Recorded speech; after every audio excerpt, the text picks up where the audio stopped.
یہ یاد رکھیں کہ جب بھی آپ اس پاکستانی کانسولیٹ کے اندر قدم رکھتے ہیں، چاہے وہ اپنا پاسپورٹ رینیو کرانا ہو یا نکاح نامہ بنوانا ہو، تو آپ کو ایک فارم سائن کرنا پڑتا ہے ہر پاکستانی کو، اور اس فارم میں آپ سے یہ گواہی لی جاتی ہے کہ اگر آپ خود کو مسلمان کہتے ہیں تو آپ پہلے 3 باتیں کہیں. آپ یہ کہیں کہ احمدی کافر ہیں، احمدیوں کے جو بانی ہیں وہ امپوسٹر ہیں، انفیڈل ہیں، اور کہ آپ احمدیوں کو مسلمان نہیں سمجھتے.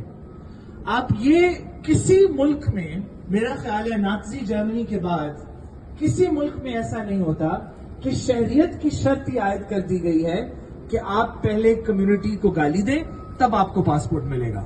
یہ وہ بلڈنگ ہے جہاں پہ آپ سب آتے ہیں،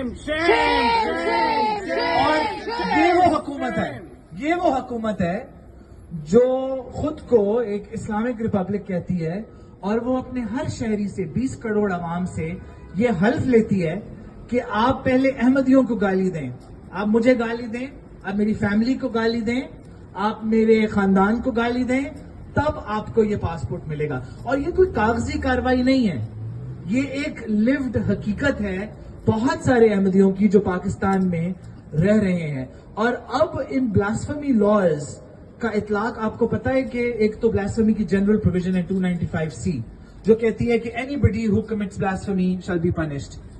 اس کے ساتھ ساتھ 298C بھی ایک پروویژن ہے، اور آپ کو پتا ہے وہ پروویژن کیا کہتی ہے کہ دنیا میں کوئی ایسا قانون نہیں ہے جہاں پہ ایک قانون کی پروویژن ایک اسپیسیفک کمیونٹی کو اپلائی کرتی ہو. نام لکھا ہوا ہے اس کمیونٹی کا کہ if any احمدی پرسن اور Qadiani person does X, Y and Z, then it's a crime. یہ دنیا میں کہیں نہیں ہوتا. قوانین جنرل اپلیکیشن کے ہوتے ہیں، قوانین آدمیوں کو نہیں لگتے، عورتوں کو نہیں لگتے، بچوں کو نہیں لگتے. قوانین ہوتا ہے ایوری پرسن اور any person who does X, Y and Z. یہ واحد ملک ہے دنیا کا جہاں پہ ایک پرٹیکولر کمیونٹی کو بلاسفمی لاز ٹارگٹ کیا گیا. اور آپ کو پتا ہے کہ پاکستان میں احمدیوں کی کیا پرسنٹیج ہے؟ لیس دین 0.5%.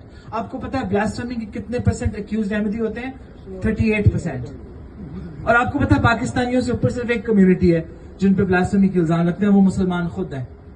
آپ اس بات سے اندازہ لگائیں کہ ان قوانین کو کیسے استعمال کیا جاتا ہے. اور ہم سے پہلے جو سپیکرز ہیں، سعدیہ تھیں، حسن بھائی تھے، اور ہمارے زندی بھائی تھے، ان سب نے یہ بڑا اہم پوائنٹ استعمال کیا ہے کہ ان قوانین کی کوئی ضرورت ہی نہیں ہے. ان کو تو برٹش لوگ بنا کے چلے گئے.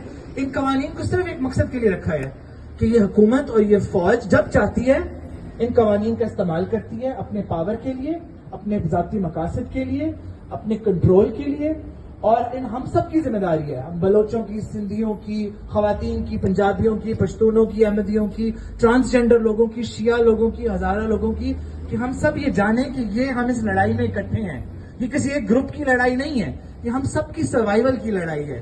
ہم سب کو یہ لڑائی مل کے لڑنی ہے، تبھی ہمارا سروائیول ہے، ورنہ یہ ملا فوجی بھائی ہم سب کو نگل جائیں گے. تو آپ سب کا بہت بہت شکریہ، اور پلیز